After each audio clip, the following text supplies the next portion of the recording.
What would you say to the woman out there who's listening who keeps thinking, I'd love to do something like that and I'll do it when I have more time? I would really, really encourage them just to take the leap.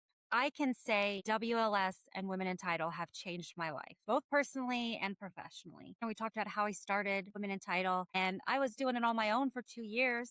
And then the turning point was at your Women's Leadership Summit 2 years ago when I met Liz Castleman, and we instantly connected. Just knowing that she was there for the same reason I was broke down that wall, let us be vulnerable with each other, and then being able to relate to those women on stage and all the women in that room talking to you during breaks, during sessions at dinner, that was really, really powerful. Hello, everyone. Welcome back to Keys to Real Estate. Well, it's no secret that women make up a significant majority of the title and settlement industry. But for a long time, that hasn't necessarily meant women had strong networks outside their own companies or clear avenues for mentorship, sponsorship, and professional development. My guest today decided to do something about that. Kim Whitlock is the founder of Women in Title, an organization that started with a simple idea: create a place where women in our industry could connect, ask questions, learn from one another, and support each other's careers. Today, Women in Title has grown to more than 40 chapters across the country. And Kim says one of the greatest benefits has turned out to be something women didn't always realize they were missing: relationships with other women in their own local markets. Kim and I talk about why those relationships matter so much, the difference between a mentor and a sponsor, why even very accomplished women still wrestle with imposter syndrome, and what employers, especially smaller title agencies, can do to develop talented women when they don't have the resources to build formal leadership programs themselves. And we talk about something Kim has learned personally. Sometimes career growth begins with doing the thing that makes you a little or a lot uncomfortable: walking across the room, introducing yourself, raising your hand, or simply saying, yes, yes, I can do that. And yes, I belong here in this room. So here's my conversation with Women in Title founder Kim Whitlock. Presenting sponsor for this season of Keys to Real Estate is TrustLink. TrustLink brings clarity and control to trust accounting for title and escrow companies. Their specialized solutions are designed to simplify reconciliation, strengthen compliance, and safeguard client funds, helping your operations run with a greater confidence and precision. With TrustLink, you gain access to a dedicated team of experts focused on daily three-way reconciliation, unclaimed property management, and tax reporting services, giving you the visibility and accuracy needed to stay ahead of complex regulatory requirements. TrustLink is also recognized as an elite provider by the American Land Title Association, highlighting their commitment to delivering trusted, high-quality solutions to the industry. Backed by more than 50 years of experience, they've built a reputation for reliability, accuracy, and service. With deep expertise, purpose-built solutions, and a focus on accountability, they are elevating the standard for trust accounting. The future of secure, streamlined trust accounting starts with TrustLink. So visit trustlinkservices.com to learn more. Well, Kim Whitlock, welcome to Keys Real Estate. We're delighted that you're here. Thank you so much for having me, Mary. I'm really excited. Well, I wanted to start with the origin story for Women in Title. I wonder, what were you seeing or hearing in the industry that made you, as a founder, say, well, there needs to be something called Women in Title? Yeah, it was actually something I heard, and it was very specific. So most of my career, I've been working with underwriters, right? And Mhm. as we all know, our industry is mostly made up of women. So while I was working at those underwriters, I developed really great, strong relationships with my agents, mostly female. And what I found was that they would feel more comfortable coming to me with some of their underwriting questions because they felt silly or dumb, if you will, asking some of those questions to their male underwriters because that was intimidating back then. Back when I started, I didn't see a lot of female underwriters. I really looked up to the ones I saw, but you didn't see a lot, right? So those agents really got used to reaching out to me for guidance and questions, and I found that I really loved that part of my job. Well, there was a point in my career where I got a wild hair in my hat, as I like to say, and I went back to the agent side and I was running a title agency here in Denver. And one of those agents that I had developed a really good relationship called me and she asked me for advice. And after that call was over, she said, gosh, I really feel bad now because I shouldn't ask you for advice because we're technically competition. And I was like, oh, no, don't feel that way. But when I hung up the phone, it just kind of sat with me. And I didn't like the way it feels. Liz Castleman, she always says, sit in the suck. And it was almost like, and that seems maybe kind of dramatic, but I did. I sat and I was like, I have this kind of pit in my stomach. And I think it was because I felt that that part of my job, helping agents and helping those women, was being taken away from me because now I'm an agent. So, yeah, so I got the idea to start a group of women. And at that point, I just thought, support group, right? We're all in this together. We need support. And so I was at happy hour with a couple girlfriends and I said, "Hey, what do you think of this idea?" And they said, "Girl, go for it." So I did. And that's what happened. And we're almost 4 years in now and look where we are. Look where we are. Yeah, and everything has had such great growth, and we are seeing a response from women of, "Yes, I've always needed this, but felt awkward asking for it, and they don't wanna feel special in a singled out negative way." But also, we've all noticed that there's a lot of growing interest now from employers and coworkers too about being more intentional about connecting and developing the women across our industry, and I wondered if you would share some thoughts about that because there seems to be an undeniable evolution going on. Yeah, I can't put my finger on exactly what's triggering it, right? I mean, we're not the only women's group out there, and we've got, large groups. Even underwriters have had these groups for a long time. But I think maybe the popularity of these groups and the realization from women in our industry that we deserve better, we want better, and we're speaking out. I think employers are just starting to take notice and realizing that, hey, even if I can't provide possible leadership training inside my own organization for women, there are organizations out there that I can promote my employees being a part of, and they can get that value and come back to our organization with those same tips and Yeah, value, if you will. I agree. We're seeing that too, and it's encouraging. And I think too, there's an element of we built it for ourselves. We didn't wait for somebody else to come along and say, "Well, what is this program you're going to give unto me?" And we said, "All right, there's a need. We're going to build it." Yeah, Yeah. that's been exciting. So, when you were launching Women in Title and throughout the process, what have women told you that they were looking for? Or perhaps once they get in involved, didn't even realize that they were missing? What are some of those things you're hearing? Think what's interesting is I don't think they realized that they were craving and needed that camaraderie and collaboration with their local community. It's great that we are across the country now with 41 chapters across the states, but in those individual chapters locally, we are finding individuals who work at competing underwriters or agencies. And now those women are friends and they used to never even talk. And I Right. think that they've really found power in the fact that right here in their hometown, they have women they can call at any moment and ask for help. No one ever thinks that they should call outside of their own organization and ask Right. a question, Yeah. right? But now they have this safe place where they can call and ask questions and get advice and just sometimes vent and share those struggles that you're having. So I Mhm. think that's mostly the biggest I've seen. Like I expected women to enjoy being around each other and our workshops on public speaking, things like that. We thought that that was going to be popular because that's what we were being told.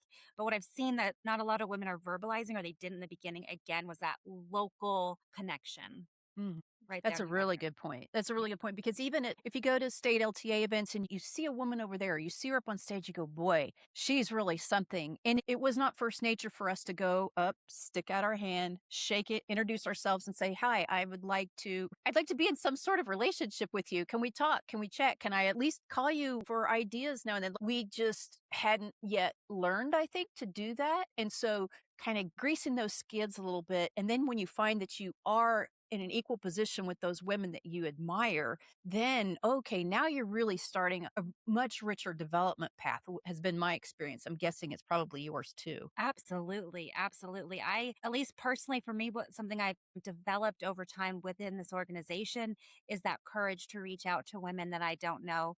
Locally, we have a really strong community now, but I travel a lot of these Mhm. organizations and with different LTAs, and it's my favorite thing to just find one woman a day that Yep. either I can just go up and introduce myself, I have no idea who she is, or I've seen her on social media, or I saw her talk, and just let her know that, like, I see you, I see what you're doing, I think you're doing great. And I really encourage other women to do the same. Well, and I'm wondering if you found something that we have definitely found is, as women, you're on your own journey and you think your challenges are uniquely your challenges, your pitfalls, your struggles, and even sometimes your wins are uniquely yours. And so you're not sure how relatable your stuff is to other people.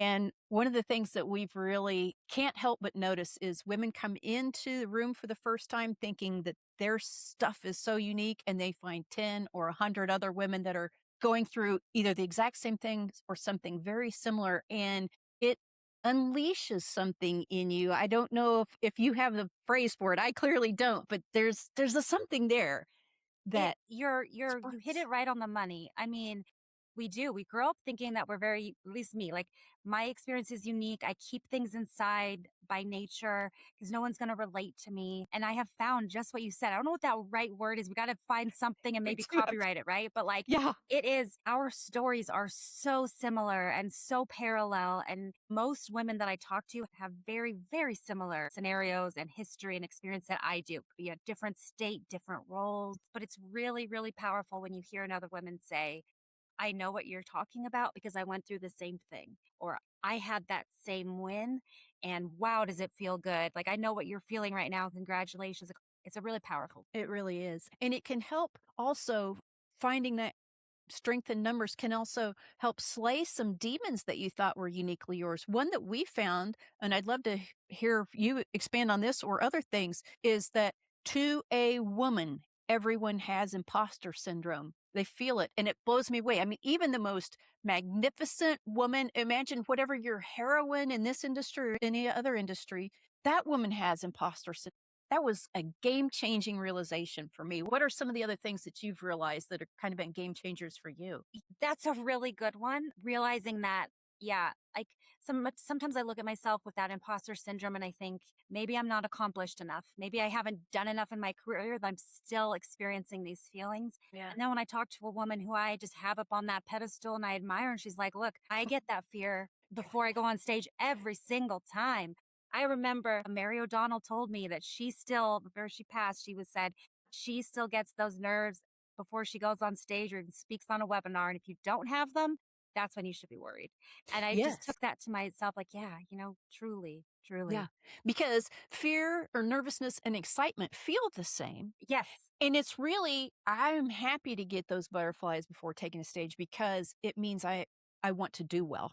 Yes, absolutely. And something I'm personally doing because I've been really trying to say yes this year to a lot of things that maybe scared me before. It's like public speaking. And I am trying to reframe, just like you said, that fear can, like excitement can feel like fear. And Mhm. so I'm really trying to reframe those feelings into, no, I'm actually just really excited for this. The fear is that because I want to do so well. Yeah. But if I just focus on the fact that I'm excited to be here and share my story, the fear kind of subsides a little. It does, and the other half of feeling easier about public speaking is remembering that everyone in the audience wants you to do well too, like, they're literally out there rooting for you, and then you go, "Okay, that pressure's off." Absolutely, that's in the back of my head every time. They want you to Yeah. win. They don't wanna feel awkward when you're up there, you know? Oh, No, of yeah. course not. They're there to listen to you. They didn't leave the room when you got on stage, so that's a good sign. Yeah, exactly right, you're doing something right. Yeah. Well, I wanted to talk about connections within the groups more. And after kind of that first meeting where everybody realizes, oh, okay, there is fellowship here, there are kindred spirits here, similar paths that you're on. I'm wondering, after those initial connections are made, how have you seen relationships evolve, opportunities present themselves, mentoring? I want to help people through because I know we have some women sitting out on the sidelines still that are they're curious about the groups but they're not sure what the experience is like, so I'd love to give you some time to just talk about after you make those connections, then what happens. Yeah. So, what I love to see, what I hope every woman gets from this organization is that whether you're able to join virtually or in person, is that number one, you instantly feel like you have a home and a safe space to be yourself and express yourself. As soon as you do that, I think you're going to find those connections with other women. And I hope you walk away from those meetings feeling like you have somebody in your corner. You have a whole community in your corner to give you that courage to go back to your job, and maybe you deserve a raise. Maybe you want a promotion. Maybe you're looking for a different career altogether. Maybe you want to leave a title agency and work for an underwriter, vice versa. I hope that you find someone in our community who can talk to you about their experience. I think, at this point, this community has grown so far past me as an individual, but I'm still very much the face of it. So I get a lot of women who will reach out to me just for career advice. And I'm like, hey, I'm not perfect, but I want to encourage you to go for what you want. And I hope that everyone gets that out of this, truthfully. And then, on a more practical level, we have workshops and webinars where you can take, actionable tips, how public speaking, reading a PM. We rolled out a mentorship program. We're about to announce who got selected. I'm really excited about those. Those are more tangible things.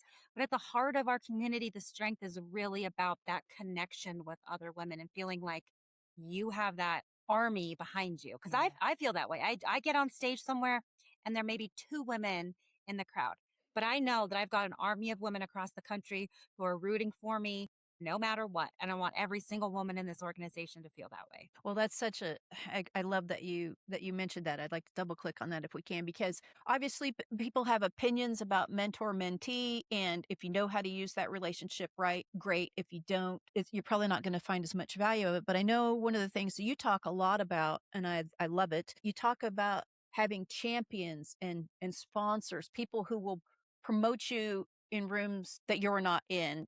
For women that haven't heard about that before, let's talk about that. Yeah, I think it's a really great distinction between a mentor and a sponsor. And I think take away your thought about a sponsor who's giving you money to like sponsor a baseball team. Take that out of the picture for a minute. And when you think of the traditional mentor mentee relationship, I look at it as that's someone who's gonna, give you more practical advice about this is how you do this particular thing, right? Like I grew up in this industry as a title searcher and examiner. I had great mentors who taught me how to search, exam, do it the best I could. But then there have been men and women who have sponsored me, and I didn't truly understand the definition of that word till later in my career. But what they were doing was just like you said, saying my name in rooms I wasn't in, or grabbing my hand, not literally, and bringing me into those rooms with them. Even though I had that imposter syndrome, why am I here? Like, do I deserve to be here? And they're like, absolutely, you do. They bring you along and almost push your comfort level a little bit because they believe in you.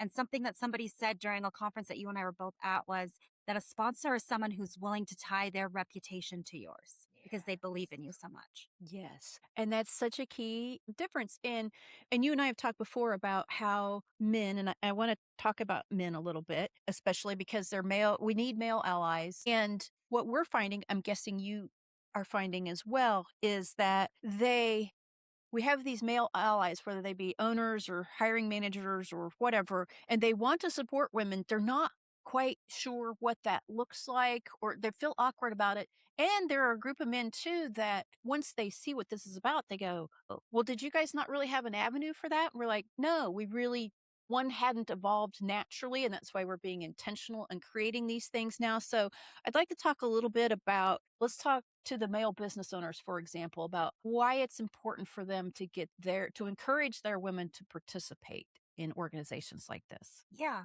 So, as we said earlier, like our industry is mostly women, right? So just by default, your company is going to benefit if you're helping women develop professionally. Your business is most likely run by women behind the scenes.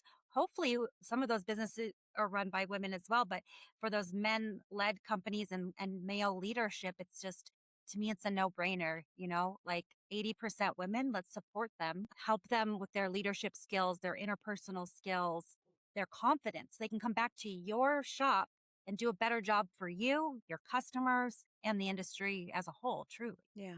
Yeah, I agree so much. And, every year as a hiring manager in the closing department, I do everybody's annual review. And to a person, we'd put down professional development goals. And then almost all of them would come back the next year if I left it to them and say, oh, I didn't get that done. And so having a curriculum, having a place that you can plug them into can really make a difference between, okay, what's the review look like this year versus next year? Oh, look, I actually grew in these 4 areas that we talked about. Yeah, and I think that's a great point because, like I kind of mentioned earlier, some of the larger companies in our industry, like the big underwriters, they have internal programs for leadership for Mhm, women and for men.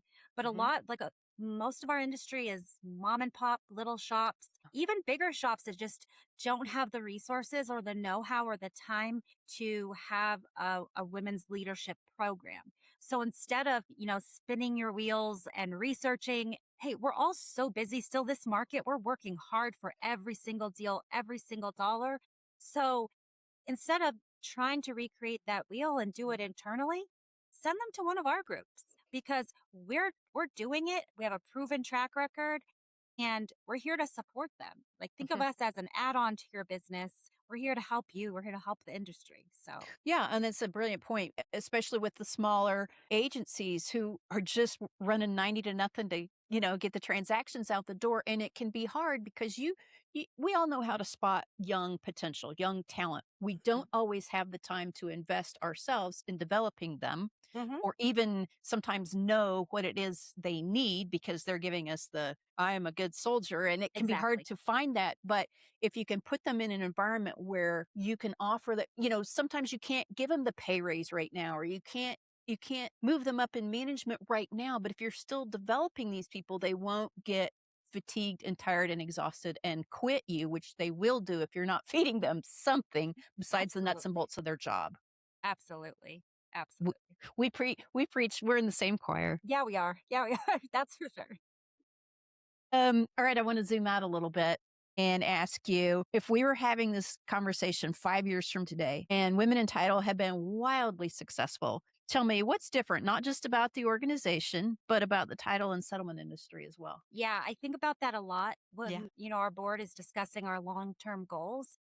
I think most importantly, I hope in 5 years that women feel safe, they feel supported and confident to go for what they want in our career. I would love to see more women at the top. I'd love to see more women in the C suite. And I hope that the things that we're doing in this organization and organizations like yours with WLS, that women find those skills and that confidence to go after those things. I Yeah. still expect in 5 years that our industry is going to be mostly women. But Yeah. hey, I've been seeing some young men get into our business as well. But ultimately, I just hope every woman starts to feel a little bit more safe and comfortable. Yeah. Yeah. All right. Well, you mentioned WLS, and we do have the big conference coming up in November. And I'm just, with all these opportunities, my hope for women is that they can become and are tooled to have much more intentionality in their career. It's Hmm. much less about what happens to them or what, somebody happened to mention to them, and that they're starting to really much more craft, design, plan, and execute. So whether it's, WIT or her or WLS, what would you say to the woman out there who's listening who keeps thinking, "I'd love to do something like that, and I'll do it when I have more time." I would really, really encourage them just to take the leap. I mean, I can say with all certainty that BOLS and Women in Title have changed my life, both personally and professionally. So earlier, we talked about how I started Women in Title and I was doing it on my own for 2 years. And then the turning point was at your Women's Leadership Summit 2 years ago when I met Liz Castleman and we instantly connected. We knew we were both there for the same Yep, reason, right? Which yep, kind of broke down the wall for us. yep. Because even 2 years ago, I was still more timid about reaching out to women I didn't know. Much better at it now, but even back then, I was more, right? So just knowing that she was there for the same reason I was broke down that wall, let us be vulnerable with each other. And then going through those couple days of those sessions and seeing those women on stage. And again, back to what you said about our experiences being the same, very similar. Being able to relate to those women on stage and all the women in that room talking to you during breaks, during sessions at dinner, like that was really, really powerful. And Women in Title, same thing, right? Like I have found so much power in this army that I keep saying. And I have real friends who fly out here when I'm having a tough time. Like I know it can be hard sometimes to take a leap, especially to leave your desk if you're an escrow professional. But I just really encourage you just one time just to take a leap, join a meeting, join WLS, join Women in Title, join wherever it is that you feel you find your people Mhm. and it's low risk. Do it once It's and see what happens. and I wish we could say we'll give you a refund if it doesn't work out Right? for you, but no one's ever asked for one because, again, and it's that thing, and you're right, we do have to find that word. You know it when you experience, and everything changes. Yes. Everything changes. Yep. Well, you guys are supporting WLS in a big way. I don't know if you want to talk about your presence there. I know you're doing the charity event. Yes. Yes. Love to share that. So, one of our big pillars at Women in Title is giving back to the community. A lot of our chapters participate with local charities where they live. And then we like to do bigger things at bigger organizations like or conferences like All to One. So this year we are thank you to all of our genuine sponsors. And those are the money sponsors, right? Yeah. But thanks to those amazing sponsors who are helping us run this organization, we are able to now help and support and be part of the charity giving back piece of WLS that is speaks to our hearts so much. So, yes, this year we are sponsoring the charity initiative. We're working through exactly what that's going to be, but I know it's going to be amazing and I can't wait. We're looking forward to it too. And we're going to put links in the show notes to the Women in Title information, to ways to reach Kim.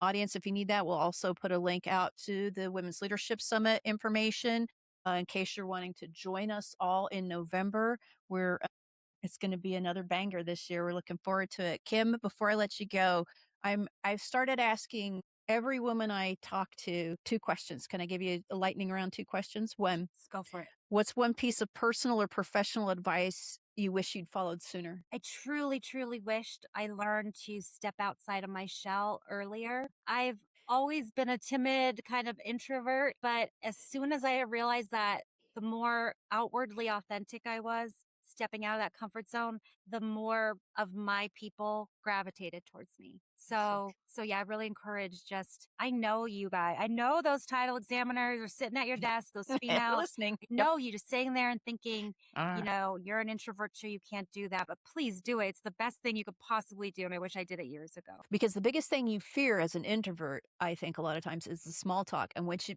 have to realize is there's like no small talk in this. It is Oh, all yeah, hi. Who are you?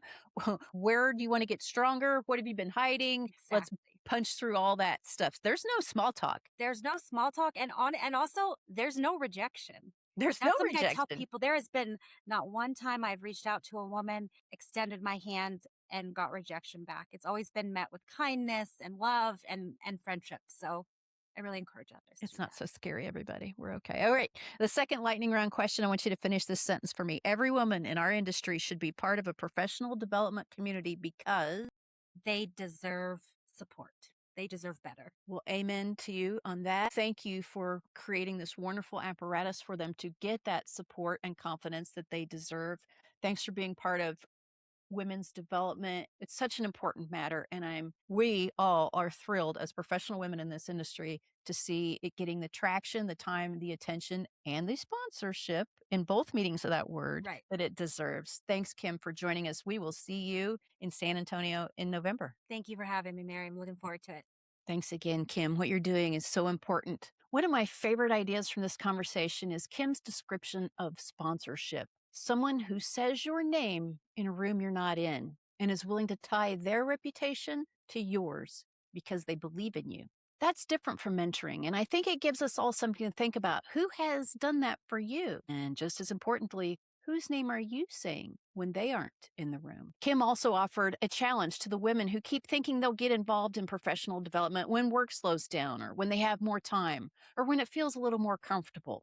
Just try it once. Attend the meeting, go to the conference, introduce yourself to the person you don't know who's sitting next to you or is up on the stage speaking. Find your people and see what happens. We'll have all the information about Women in Title in today's show notes, along with information about the Women's Leadership Summit, where Kim and the Women in Title will be joining us in San Antonio this November. And I'll leave you with Kim's answer to the question I asked her at the end of our conversation. Why should every woman in our industry be a part of a professional development community? She said brilliantly, because they deserve support. They deserve better. Thanks for listening to Keys to Real Estate. Thanks for joining us. We'll see you next time.